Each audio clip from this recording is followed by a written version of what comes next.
South African billionaire mining magnate Patrice Motsepe has been elected unopposed as the new Confederation of African Football president in the election by acclamation during the organization's Congress in Rabat, Morocco on Friday. Motsepe replaced Ahmad of Madagascar, who was elected 4 years ago but suspended last November on corruption charges. The 59-year-old Motsepe becomes the 8th president in the 64-year history of African football's governing body.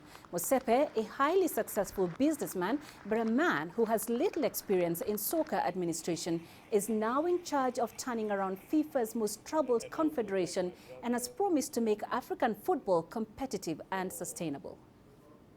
There's a sense of urgency in terms of certain steps we have to take to ensure that African football is globally competitive and is also self-sustaining.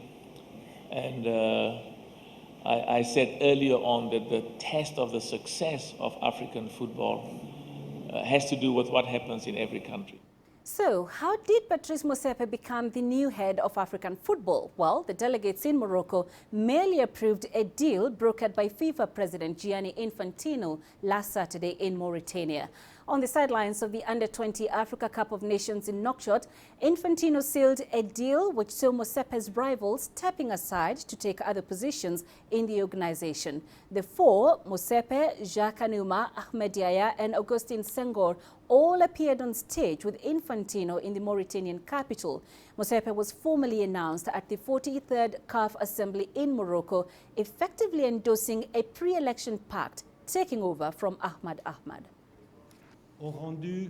These four gentlemen have made the impossible possible. They have shown that it's possible to constitute a team behind a project, to support a program and a vision, which is the vision of projecting African football to the summit of world football.